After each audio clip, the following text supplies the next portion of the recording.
दोस्तों नमस्कार, प्रणाम। इस बार फिर से जो केदारनाथ उपचुनाव होने हैं उसकी तिथि घोषित हो गई है। 20 नवंबर को ये चुनाव होने हैं और 23 नवंबर तक रिजल्ट आ जाएगा। अब केदारनाथ उपचुनाव में किस मायने में महत्वपूर्ण है उसके ऊपर हम लोग चर्चा करेंगे, क्योंकि एक तरफ हम देख रहे हैं कि ऐसे पारंपरिक चेहरे जो पार्टी की पूंछ पकड़कर बैठे हैं, जो इस समय आपको दिख भी रहे होंगे सोशल मीडिया के माध्यम से, किस प्रकार से जो पार्टी के लोग हैं वो केदारनाथ में खूब प्रचार प्रसार इस समय कर रहे हैं।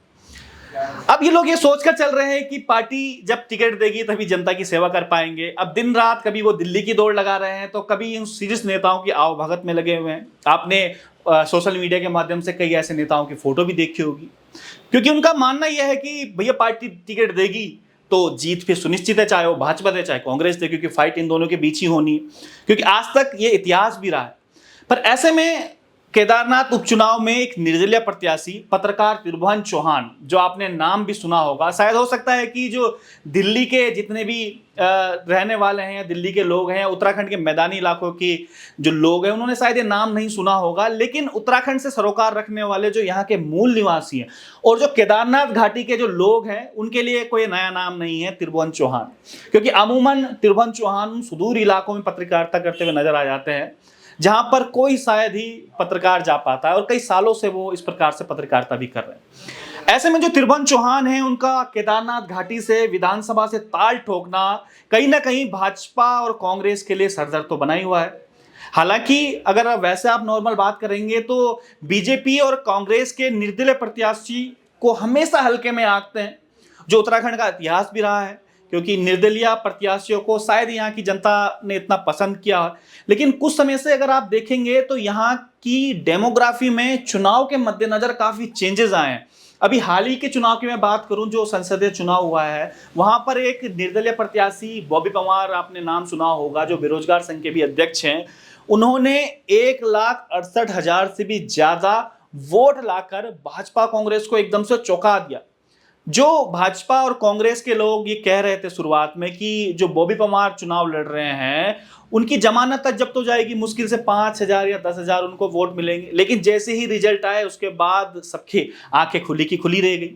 अब ये लग रहा है कि जो उत्तराखंड की डेमोग्राफी है, जो यहाँ के मूल मुद्दे हैं वो है मूल निवास, भू कानून, अंकिता भंडारी जैसे मुद्दे अब उत्तराखंड की जनता को इफेक्ट करने लगे। और इसका असर हमने मूल निवास की जो रैली हुई थी, चाहे वो ऋषिकेश में आप देख लीजिएगा कैसे हजारों की संख्या में यहाँ के मूल निवासी सड़कों पर उतरे थे, चाहे वो देहरादून की बात कर ले, चाहे खुद इस समय जो गैरसैंण में जो रैली हुई थी उसमें किस प्रकार से यहाँ के मूल निवासी हजारों की संख्या में सड़कों पर उतरे थे।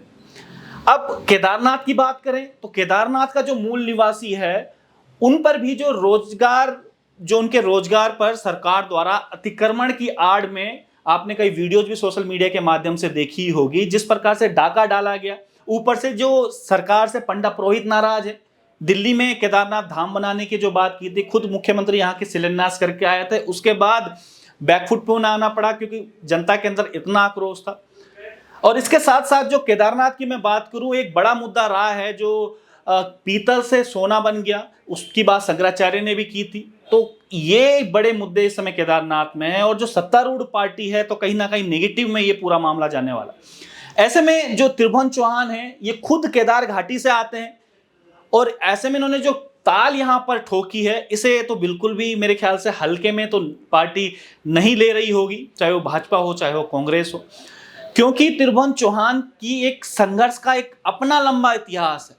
जिन मुद्दों पर आज जनता वोट कर रही है, जो मैंने आपको बताया, मूल निवास, भू कानून और वहां के जो स्थानीय मुद्दे हैं, उनको लेकर केदारनाथ में जिस समय आप चुनाव होंगे 20 नवंबर को, तो ये मुद्दे कहीं ना कहीं तो इफेक्ट करेंगे।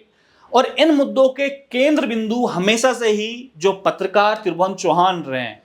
कई खबरें इनकी देखिएगा, चाहे वो पंडा पुरोहित जिस समय केदारनाथ में थे उनकी खबरें करने से रिलेटेड हो, चाहे जिस समय बवाल हो रहा था, कुछ लोग नृत्य कर रहे थे केदारनाथ धाम के बाहर, पूरे देश में वो वीडियो वायरल हुआ था, वो भी त्रिभुवन चौहान ने उस समय की थी।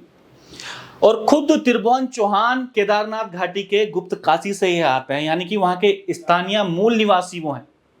और इनका बैकग्राउंड भी जो है वो इंजीनियरिंग बैकग्राउंड का है और वेल एजुकेटेड है, अच्छा खासा बोल भी अच्छा लेते हैं और समझ भी अच्छा लेते हैं। और आईटी सेक्टर से करोड़ों की नौकरी का पैकेज छोड़कर गांव गांव जाकर अपनी पत्रकारिता के माध्यम से लोगों को निस्वार्थ जागरूक करने का काम भी त्रिभुवन चौहान के द्वारा किया गया। ऐसे में केदार घाटी के लोग अगर इसी परिपाटी और इन्हीं मुद्दों के चलते अगर वोट करते हैं तो भाजपा कांग्रेस के इतर एक निर्दलीय उम्मीदवार त्रिभुवन चौहान एक बेस्ट ऑप्शन इस समय वहां के लोगों को नजर आ रहा है। मगर इस चुनाव को हम हल्के में भी नहीं ले सकते, क्योंकि ये खुद मुख्यमंत्री पुष्कर सिंह धामी के भविष्य की राजनीति भी इसी उपचुनाव पर टिकी हुई है। अब पिछले जो 2 चुनाव हुए हैं उपचुनाव, इसमें भाजपा को हार का सामना करना पड़ गया और सीधा ठीकरा मुख्यमंत्री के सर पर इस पर फूटा कि भाई आपके रहते हुए किस प्रकार से हम उपचुनाव हार गए। एक उपचुनाव बद्रीनाथ का हारे, एक उपचुनाव मंगलोर का हारे। और बद्रीनाथ केदारनाथ एक धार्मिक स्थल भी माने जाते हैं जहां से हिंदू वोटर आकर्षित होते हैं।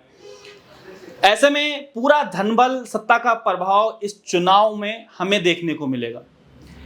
एक तरह से कह सकते हैं कि ये चुनाव भावनात्मक वर्सेस ताकत का होने वाला है। इस चुनाव में ये देखना काफी दिलचस्प भी होगा कि ये चुनाव भावनात्मक तरीके से जीता जाएगा या ताकत के बलबूते से जीता जाएगा। आपकी केदारनाथ उपचुनाव निर्दलीय जो समय लड़ रहे हैं त्रिभुवन चौहान, उनको लेकर क्या कुछ राय है हमें कमेंट बॉक्स में जरूर लिखें और साथ ही साथ ये लिखें कि इस समय जनता का क्या कुछ मूड है। बहुत बहुत धन्यवाद, नमस्कार।